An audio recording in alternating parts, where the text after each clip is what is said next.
బతుకమ్మ చీరలు కావు, అవి ఇందిరమ్మ చీరలు. ఎందుకంటే ఇందిరాగాంధీ కట్టుకున్నట్టు ఉంటాయి. ఇందిరమ్మ చీరలు అంటే ఎట్లుంటాయి? తెలంగాణ తల్లి చేతుల నుంచి నువ్వు బతుకమ్మ తీసేసి నువ్వు బతుకమ్మకు 2 చీరలు ఇస్తేంది, ఇయ్యకుంటేంది. బిచ్చప్ గత్తలా కూడా వదిలిపెట్టాడు దిగే ముందు. ఈసారి అయితే బతుకమ్మ తెలంగాణ ఆడబిడ్డలు ఎంతో బాధగానే చేసుకుంటారు. ఎందుకు అని అంటే బాపు కేసీఆర్ గారు ఉన్నప్పుడు బతుకమ్మ చీరలని ముందుగానే ఇచ్చేవాళ్ళు. ఏదో రేవంత్ రెడ్డి చీరలు ఇస్తా సారెలు ఇస్తా అని చెప్పి ఇప్పటివరకైతే ఈ ఆడబిడ్డకైతే అందించలేదు. కాబట్టి ఈసారి బతుకమ్మ ఏదో 2 సార్లు కూడా అట్లనే అయిపోయింది, ఈసారి కూడా ఇట్లనే అయిపోయింది. అందుకనేసి బాపు యాదులోనే యాద్ చేసుకుంటూ మేము తెలంగాణ భవన్లో ఎంతో అద్భుతంగా తెలంగాణ ఆడబిడ్డలం మేము బతుకమ్మ ఎంగిలి బతుకమ్మ పండుగ చేసుకుంటానమ్మండి.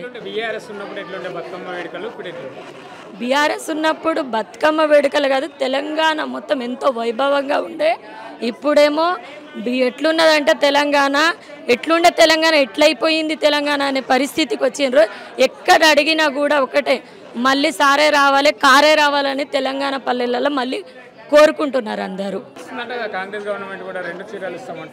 ఇస్తుంది ఇచ్చినప్పుడు తెలుస్తుంది కదా, ఇంక ఇవ్వలేదు కదా.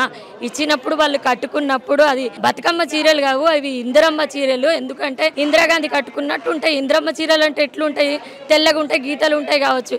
ఇందిరాగాంధీ ఎప్పుడు పాపం బతుకమ్మ ఆడలేదు, కానీ ఇందిరాగాంధీ పేరుతోటి తెలంగాణలో వచ్చి బతుకమ్మ చీరలు ఇస్తాండి. ఇదే అంటారు మరి గులాంగిరి అనేసి. నేను గులాంగిరి కాకుండా ఏమంటారు? నువ్వు ఇచ్చేది ఉంటే బతుకమ్మ తెలంగాణలో జరుపుకుంటారు. ఎంతో అద్భుతంగా ఉద్యమ సమయం నుండి ఇప్పటివరకు బతుకమ్మ తెలంగాణ ఆడబిడ్డలు ఎంతో అద్భుతంగా జరుపుకున్నారు. ఉద్యమంలో కూడా ఒక భాగమైంది బతుకమ్మ. అటువంటి బతుకమ్మకు నువ్వు ఈరోజు పేరు తీసేసి తెలంగాణ తల్లి చేతుల నుంచి నువ్వు బతుకమ్మ తీసేసి నువ్వు బతుకమ్మకు 2 చీరలు ఇస్తేంది, ఇయ్యకుంటేంది.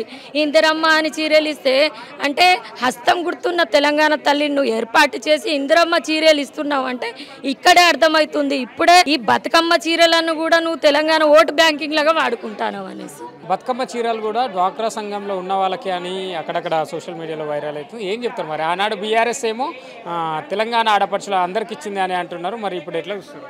నేను ఒకటి చెప్పిన, ఇప్పుడు బతుకమ్మ చీరలను తీసుకొని వచ్చి డ్వాక్రా సంఘాల వాళ్ళకు మహిళా సంఘాలకే అని అంటే తెలంగాణలో ఉన్న ఆడబిడ్డలు అందరు కలిసే కదా ఎన్నుకున్నది ముఖ్యమంత్రి గారిని. మరి డ్వాక్రా సంఘాల వాళ్ళు మహిళా సంఘాల వాళ్ళకి చీరలు ఇస్తే మిగతా ఆడబిడ్డలు ఏమనుకోవాలి? చీరలు ఇస్తే 800 చీరే అనేసి చూడరు ఎవరు. ఎంత ఆత్మాభిమానంతో ఎంత గౌరవంతో ఇస్తారు చీరే అన్నది ఒకటే చూస్తారు. అందరు ఆడబిడ్డలకు ఇవ్వాలి, కానీ డ్వాక్రా సంఘాలకు మహిళా సంఘాలకు మాత్రమే పరిమితం అంటే తెలంగాణ ఆడబిడ్డలు ఓట్లు వేసిన పాపం చేసిండ్రా?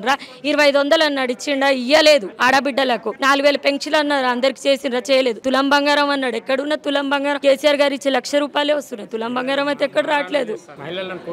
కోటి మంది కోటీశ్వరులు చేయడం బిచ్చప్ గత్తలా కూడా వదిలిపెట్టాడు దిగే ముందు. ఎందుకంటే 200 కోట్ల రూపాయలు పెట్టి అందాల బొమ్మలను తీసుకొని వచ్చి హైదరాబాద్ చుట్టూ బొమ్మలు తిప్పినట్టు తిప్పిండు. ఏమొచ్చింది? ఏ రైతుకి ఏమొచ్చింది? వరి పండిందా? లేక ఎవరికైనా ఉద్యోగం వచ్చిందా? అనవసరంగా 200 కోట్ల రూపాయలు నీళ్ళలో పోసినట్టు చేసిండు. పాప అక్కడికి ఒక విదేశీయ ఉన్నతి చెప్పలేదా? ఎంత వ్యవచారులాగా చూస్తానని పాపం ఆమె మీ శ్రీలంకనే వెళ్ళిపోయింది కదా. ఇంకెందుకు మరి ఇంత సిగ్గుచేటు పనులు? అంటే మన పరువు ఇక్కడ రాష్ట్ర వ్యాప్తంగా పోవద్దు, మొత్తం ప్రపంచ వ్యాప్తంగా పోవాలని నిర్ణయం తీసుకున్నాడు మన రేవంత్ రెడ్డి. ఇంతకు మించి నేను ఏం చెప్పాలి ఆయన గురించి? గొప్పగా అక్షరాలే లేవు నా దగ్గర. బై ఎలక్షన్లో ఇట్లకైనా జూబ్లీ హిల్స్లో ఇప్పుడైతే ప్రస్తుతానికి బీఆర్ఎస్ఏ గెలుస్తుంది. ఎందుకంటే చాలా సర్వేలు కూడా అనుకూలంగా ఉన్నాయి. మాగంటి గోపీనాథ్ అన్న కూడా చాలా అద్భుతంగా పనిచేసిండ్రు. అందుకనేసి అక్కడ కూడా బీఆర్ఎస్ గెలుస్తుంది. ఒకవేళ ఇప్పుడు పార్టీ ఫిరాయించిన ఎమ్మెల్యేలు అందరూ మళ్ళీ వాళ్ళని తీసేసినా కూడా బై ఎలక్షన్స్ వస్తే మళ్ళీ వచ్చేది కూడా బీఆర్ఎస్ పార్టీనే.